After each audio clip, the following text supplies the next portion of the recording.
This is Sawyer Robertson, and you're listening to the Bearcast on SicEm365.com. Welcome into the Bearcast on SicEm365.com, brought to you by WellMed Medical Management Group. I am here with Colt Barber. I'm your host, Grayson Grundhoefer, and today we are going to preview fall camp as we're finally here. I mean, it's here. Everyone's been excited about it. It's one of those opportunities where people get to finally see some football. It all kicks off on Wednesday. I know we'll have some people there, including myself, to go watch it. But it's a very exciting time, Colt, because I think you finally get to see football. I know you had in the spring a little bit, but this is okay, it's ramping up quite a bit more. Yeah, I mean, it's here. And even spring, I mean, we don't go back to all the guys that were held out. Which guys weren't there on campus yet, all the changes. There's been so much change between then and now. We learned a lot in the spring, but now we're truly in football mode. Summer workouts are past. You guys are settling in on campus. And I think for the first time really since after the 21 season, there's some excitement. There's some expectations because truly going into that 21 season, there was not that. We were coming off 2-7. Then they just kind of come onto the scene, explode for 12 wins. Then you go into 22 and you think, okay, we're going to have another big year, falls flat, go 6-7. And then in 2023 and 24, no expectations at all. Everyone thought there could be a rebound in 23. Didn't happen. Obviously trending down. Last year, no expectations because you just come off 3 wins. And now finally you're resetting the stage of, could this be a big year again? And that's really exciting, I think, for Baylor fans because there's something to talk about, something to get excited about, have recruited well out of the transfer portal. Now this team has a ton returning, and now can they build on it? So I think that just that aspect is there's an opportunity for fans to be excited is what makes fall camp special this year. Right. When I talked to Dave Aranda at Big 12 Media Days, that was kind of one thing that I, kind of asked him about. I mean, the vibes are just so different. When you look at 2023 and going into 2024, I mean, a lot of the questions were, is Dave Aranda going to be the head football coach at Baylor for much longer? And that was reoccurring last year. I mean, when they started 2-4, that just, it kept on building and Baylor was able to squash that and pivot and rebound. And now you come into this year and there's a lot of hope, a lot of promise. I think people are really excited, especially on the offensive side, which is where we're going to start talking with today. We will have a defensive episode as well this week, previewing fall camp. But today we're going to talk offense. And I think you're exactly right with just this, the way fans are looking at this team, the way I think the media is looking at this team. It's very heavily focused on the offensive side. I think there's expectations that the defense gets better. But I think how high you are on Baylor's offense is probably where you think this season will go, if that makes sense. If you think this is a top 10 offense, then Baylor's probably going to be a contender in the Big 12, at least finish inside the top 3. If you think Baylor's more like a top 25 offense, then that's where you're going to have a lot of close games and you're going to have to win on the margins. And specifically, you're going to have a better defense. So I think that's where the if you want to say hype is coming from Baylor fans. I do think it starts with this offensive side of the football. Yeah, it does, because you look offensive specifically there are question marks to an extent, but you're not relying on the transfer portal like you were a year ago. You talk about at receiver last year, you talk about an offensive line last year. All those pieces came together, tied in, and then for the most part they were retained. We're still waiting to see on Ashton Hawkins. That's been up in the air for so long, but for the most part, that is back in place.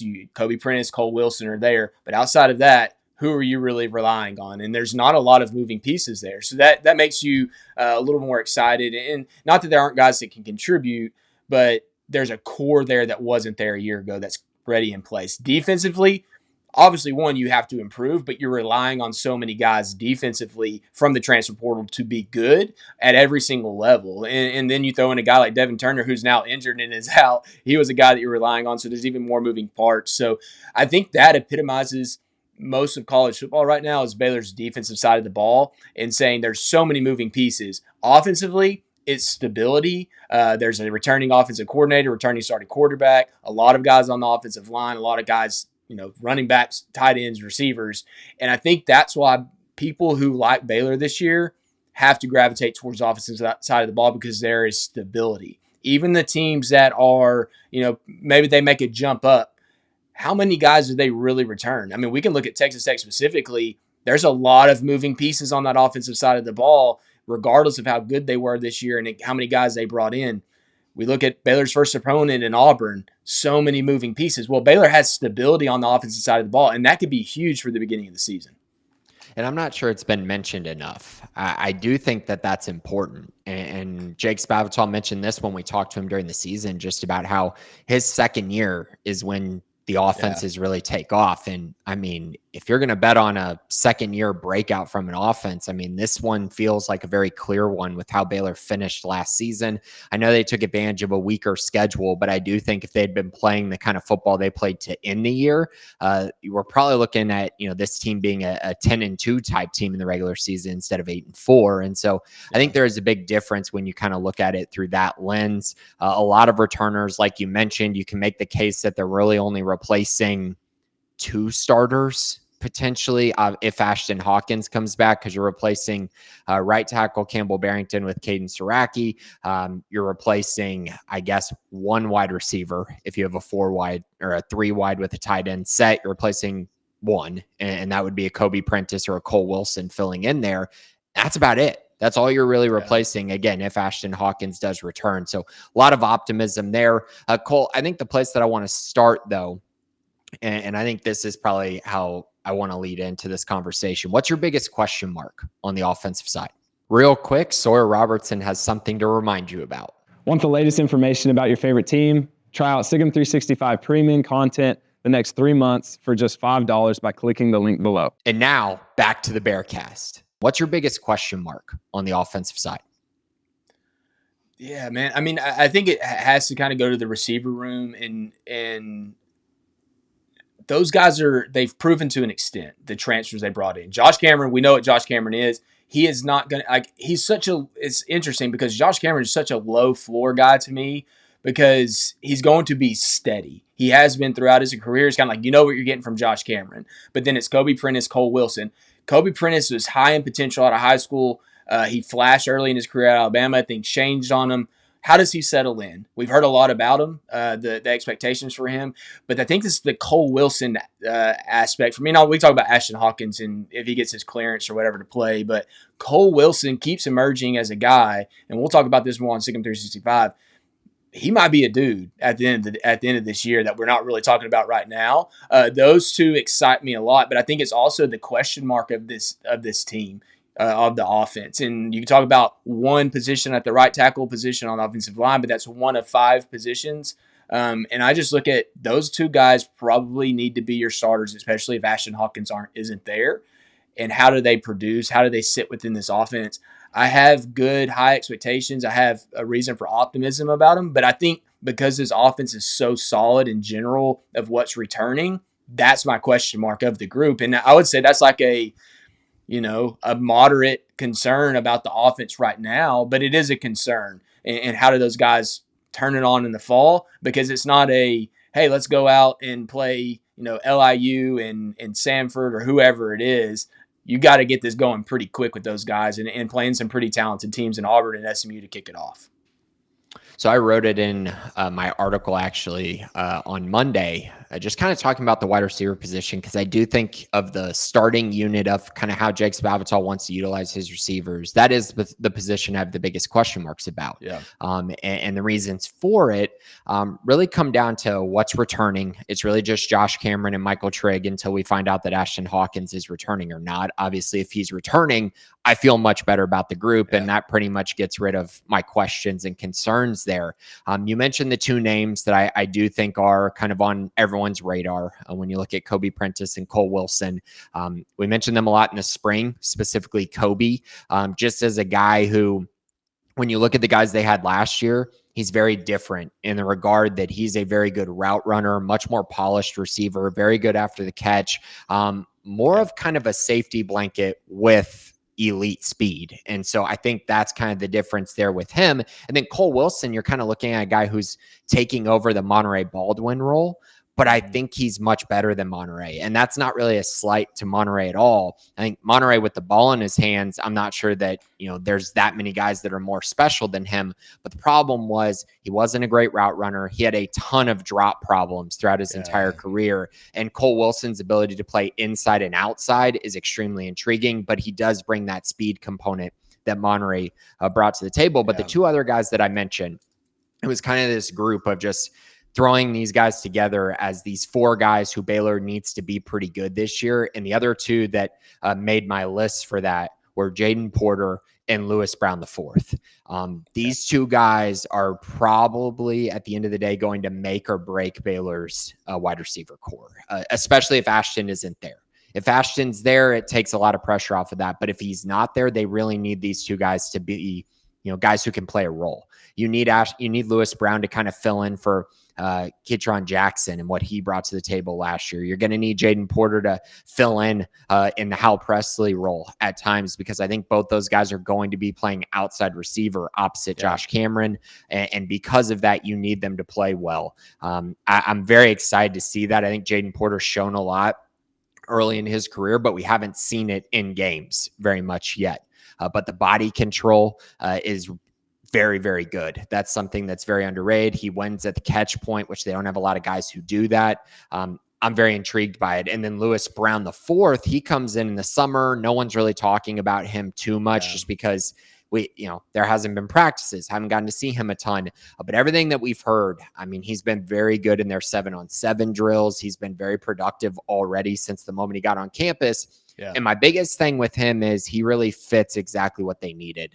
Last year, they had receivers who could not win at the catch point, weren't proven commodities in that regard, and it showed last year. Lewis Brown is phenomenal at the catch point, wins contested catches at a very high rate, a higher rate than anyone on Baylor's roster, even though he did do it at I guess, technically lower level of competition at Colorado State and San Diego State. But the ability to win deep, and where he wins is where Sawyer Robertson wins as well. And I think that's very important. That deep right shot down the sideline is Lewis Brown's best graded play. When you throw it deep down the sideline on the right side, that's where he wins the most. And that's Sawyer Robertson's best throw as well, highest graded throw. I think they pair really well, and that makes me very intrigued by the two of them. But again, still question marks here at the wide receiver position. And I think it's one that we'll probably know more about as fall camp progresses. And if Ashton Hawkins returns, obviously that would solidify things in my eyes. Yeah, we're going to see things like where guys are lining up in terms of first team, second team. If Lewis Brown emerges as a first team guy, that's a huge testament to him. But one thing I wanted to point out, you talked about Monterey Baldwin and his struggles, and it specifically goes back to him catching the football. Career 12.7% drop rate. Turn to a guy like Cole Wilson. And Cole, obviously he spent his time at UIU, Incarnate Word, and Texas State, but his drop percentage was 6.7. Lewis Brown, over his Colorado State and San Diego State career, and he's been, pretty productive. He kind of flew under the radar in this late cycle. Drop rate 4.9%. He had a higher drop rate last year at 9.3. I don't know what the changes were from him going to Colorado State to San Diego State, but still at 9.3 for that particular year was significantly better than Monterey, but as on a career, it's 4.9%. That's really impressive, because before this year, he still had 94 targets before this past season. So he was doing it really well catching the football. And I need to look back at Kobe Prince. I haven't pulled it up yet. But that, to create consistency within this offense, and you talked about safety blankets and saying, are guys going to be able to make plays? Michael Trigg's a great safety blanket. He's able to make plays. He's not going to drop a lot of passes. He's reliable where he's going to be. Sawyer Roberts can find him. Josh Cameron's that. So many times these offenses were built on possession receivers who could just move the change. Mike Leach did it at Texas Tech for so long. Well, now you throw in the fact that these guys are faster. You're recruiting at a higher level. But if you can also be a safety blanket, that's massive. And that excites me about Cole Wilson, because he primarily played outside at Texas State. And now he's going to be able to line up everywhere. They needed him to play out there. More difficult catches, not as much separation. I think that he could be a guy that makes a lot of plays and it elevates his game if Sawyer can find him. But I think there's potential for this depth at the receiver position this year. It just has to show up, and it has to be Hal Presley, Ketron Jackson. There was so much depth last year, even though there wasn't really the dude. There was depth there. There was guys that were always finding touches, finding targets. I think this unit has to evolve with that, with someone else emerging as the top player along with Josh Cameron. Right. And also just mentioning there, Ketron Jackson also sat at an 11% drop rate. So again, just clear upgrades there. And clearly Baylor, I don't think was very happy with the catch rates that people had last year. Sawyer is a very accurate quarterback. He has been since high school. You need guys who can come down with those receptions across the middle of the field. And you honestly, you just can't have drops in this offense. It's very important to stay ahead of the chains and make do with the easy grabs that you get an opportunity to get. I do think that it's a position that we have they've just added so many different guys. And so you're kind of looking around and going, okay, how's this depth chart going to look when you look at, Ryan Shackelford from Purdue coming over with 3 years of eligibility, a very high level athlete. I don't think he's going to play a role, but who knows? I mean, it's another guy that they added. They added Tyler Kirkwood out of Southern, who played a lot last year. How's he going to fit in the slot? There's just a lot of different question marks. We haven't even talked about all the freshmen that they've added to the room as well, with Taz Williams kind of headlining the group as a guy who's been mentioned quite a bit this offseason as he has kind of begun his road to recovery. I wouldn't sleep on Ja'Cory Watson either. He had a nice spring. He's probably the second most likely to not redshirt, even though I do think he probably will, just given the depth that Baylor has at the position now. But it's a very intriguing one. So I think the next question for me, Colt, and one that I'm still trying to figure out where I'm at with it. I like Baylor's offensive line. I think that the offense line is going to be really good. They got a lot of guys returning. I mean, Caden Strachey was basically their 6th starter last year. So feel really good about him stepping in and being just fine at the right tackle position, trying to make up for Campbell Barrington, who was Baylor's highest grade offensive lineman from a year ago, had a very underrated final season at Baylor, just because I think people were influenced by how poorly the entire offensive line was in 2023, but he was very good last year. So they need Caden to come in and really play that role. But my question comes from a depth standpoint. I have some concerns about if Baylor does lose a starter or two on the offensive line, how they're able to make up for that going forward into this season. There's some guys who are candidates to make that jump, but everywhere except for the center position, where I feel really good about Colt and Siraki being the backup there, I have question marks about other guys who could be the backups in case Baylor does sustain injuries, which, frankly, they happen quite a bit on the offensive line. Yeah, I mean, and naturally, you look at the depth, and they've been playing young guys for so long, it seems like, that it's like, okay, who's next in line? And we don't really know. Then you bring in transfers like Omar Sidney, but then even Ryan Lingell is basically a transfer last year, the way he emerged. And so those guys kind of take over.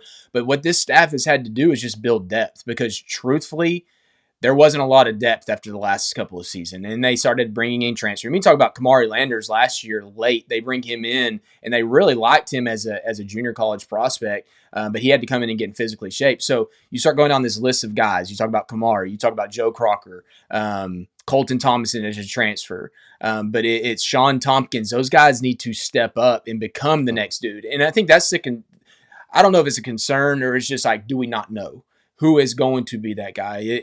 And I think that's a great question for Dave Aranda, is what is this depth like on the offensive line? Because I think those guys have I think you go to the offensive line coach and Mason Miller and you say, hey, who's your dudes? And he's going to know his dudes. We might not know his dudes right now, but as we get through fall camp and we start hearing from the coaches and start hearing from the players, maybe there's some guys that we don't know about. But I think it's the fear of the unknown. Is it Sean Tompkins? Is Joe Crocker ready to come in and play a potentially guard position if someone goes down? Colton Thomason has been here for 2 years now. Is he ready? Kamari Landers, talent-wise, you talk to anybody in the program, the ability is there with him. He just needs to come in and physically develop. Is he ready? Is it a true freshman? Harrison Clough, is he a guy that's ready to come in and play? I just don't think we know yet, but I don't know if that means that they're not ready. So I think it's that balance of, do we start figuring out that there is depth that we're unaware of, that these guys are ready to play? Or is it truly crap? Someone's hurt and we don't have anyone ready to go. I think that's scary, especially when you look back to the 23 season when they went in with absolutely no depth at all. And one injury could absolutely derail them. We kind of saw that happen. Is this a team like that? I lean towards no, but we truly don't know yet. Right. And I mean, I think you can also look to last year when Baylor had to play Alvin Ebasele and he just clearly wasn't ready. And so you kind of look at it from that lens. It's like, he had to play because Baylor didn't have anyone else who was going to play over him. It was basically him or Caden Siraki. So it's like, again, at the tackle position, there was like no one else that they could really turn to in that situation. And so I think everyone would be right to have some concerns about it since we haven't seen it, right? Haven't seen it from these guys. I do think there's some promising talent. I think Sean Tompkins is specifically one of the guys that I feel like should be in their top 8 this year. I feel pretty strongly about that. But you look around, Colton Thomason was a former 4-star prospect. Joe Crocker was highly rated, had a lot of offers. So I think there's some promise there as well. And like I said, I feel really good about Colton Siraki. I think Baylor's center position is pretty rock solid. For the time being. So I just think that's another question. But outside of that, those 2 spots, I don't have questions. So let's talk about kind of specifics. We've gone through this entire podcast and we haven't even talked about Sawyer Robertson yet. Not like there's a ton to mention. We've kind of talked about him a ton, but I do think that it's important to remember he's actually in his first offseason where he is the starting quarterback. He's the unquestioned number 1 guy. He's gotten all these reps with Jake Spavital. He's had all offseason to really prepare for what could be an absolutely massive season. And by massive season, I mean one of the better seasons that a Baylor quarterback could have. It definitely could come for him this upcoming season. So what do you think about Sawyer and what we've kind of gotten to see and hear from him throughout the offseason and maybe taking a leap this year? Yeah, I mean, it's probably the most overlooked storyline. And I know people are talking about him, but he's never started a full season. He's never had the opportunity to put up gaudy numbers because of the teams that he's played. He played Air Force last year, and that was kind of his game to pad the stats in his entire career. And this year, I mean, he's kind of screwed out of like a stat filling game because he plays Auburn and SMU in non-conference, and then I mean, you get who I don't even remember who it is, Samford. Yeah, you get Samford but the first 2 games you're playing quality Power 4 opponents and teams that have had success. Well, Auburn hasn't, but they have plenty of talent. SMU had the playoff appearance last year. So he's going to have the opportunity to make a name for himself nationally early on in the season. But how does he play for 12, 13 games? We saw him finish so strong last year. But that was kind of, when he started going, you look at the Colorado game, he had the long touchdown run. He had a couple touchdown passes, but he was kind of inefficient. That was before the run game got going. Once all that settled in, he played well.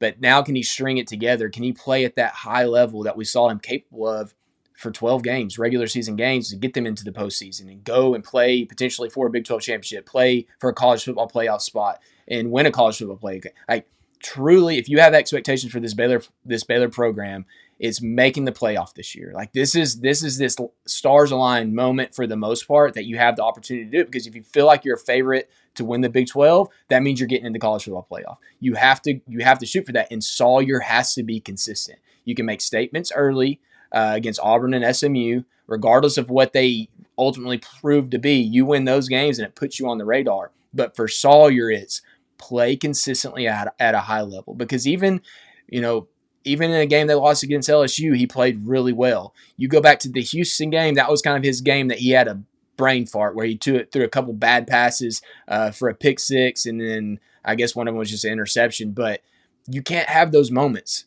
You're a senior in this offense. You've been in it for multiple off seasons now.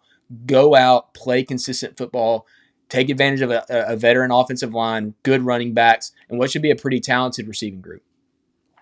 Yeah, I definitely agree with that. I think the LSU game was a big one for him because Baylor couldn't run the ball at all. And it was basically all on his shoulders to try to go out and win that game. And I mean, I'm not saying that they would have won the game, but if the Ashton Hawkins touchdown counts, I think you're kind of looking at a much more interesting situation towards the end of the game, at least. And so I think Sawyer proved a lot in that game. I just think he's going to be in more command of this offense. He's going to get all the first team reps, which last year he wasn't getting all the first team reps because of DeQuan Finn. I think that definitely made it a little bit more difficult for him to just come in and just start these games against Colorado, Iowa State, and BYU and expect him to win these games without the bye week. And then the bye week hit, he got all the first team reps, and it really helped him and the rest of the offense connect.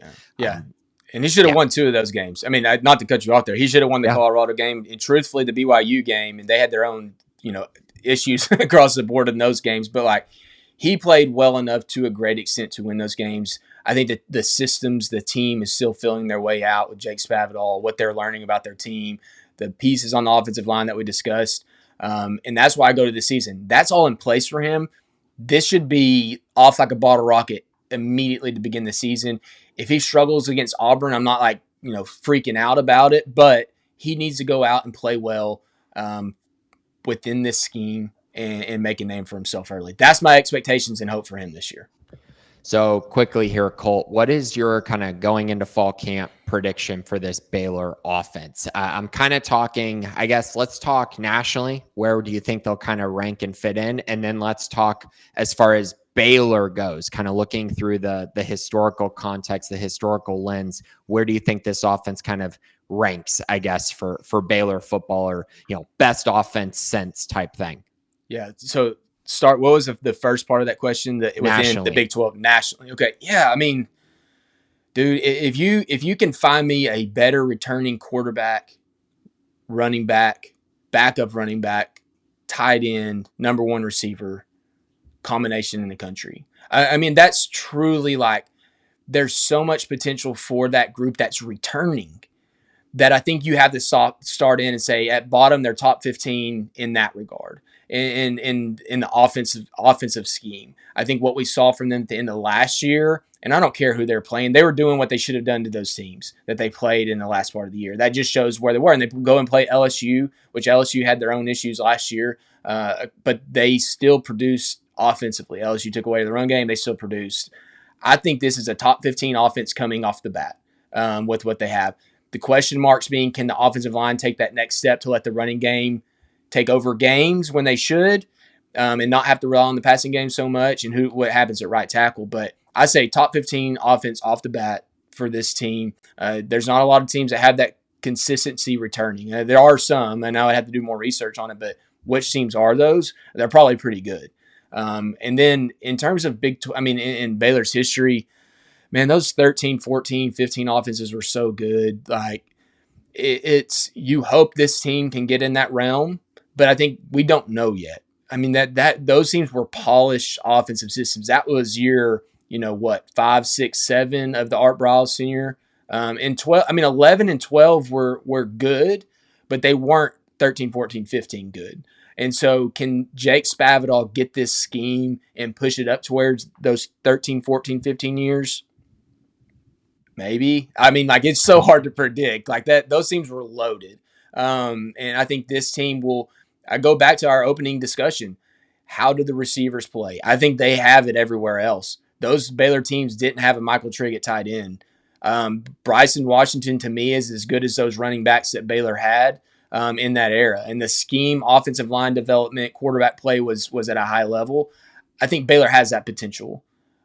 The receivers in this group have to come to light. Ashton Hawkins comes back with Josh Cameron. I think maybe we're talking in that range by the end of the year. But at the same time, does Dave Aranda want to score 70 points a game? I don't know. I don't know if we'll ever get to see that again.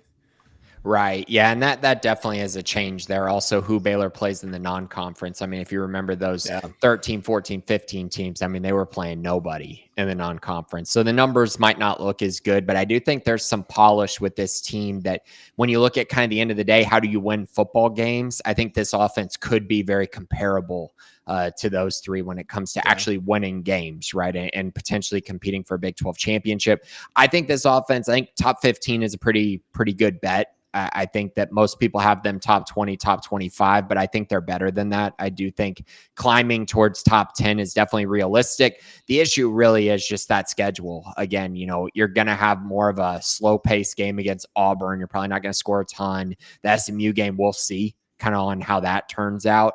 But it's two very tough tests that other teams aren't having to deal with. So I think that does drag them down to 15, even though I think quality wise and what they have returning, it's probably closer to a top 10 offense.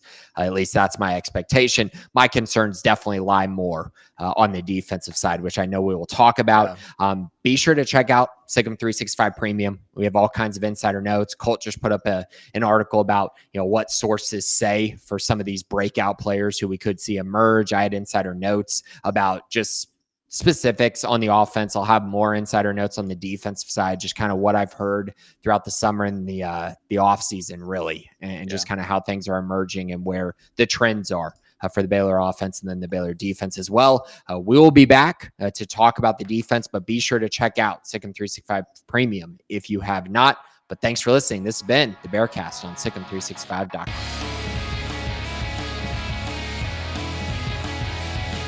Join Sikkim 365 Premium on a $1 for 1 month trial to read our experts' notes and insights. Know about high school commits, off-season transfers, coaching staff changes, and so much more before the rest. Also, download the Sikkim 365 app on your iPhone today to get instant notifications of breaking news, read up on the latest inside info, easily interact with other Baylor fans on our forums, and get alerts for anything published by your favorite staff members.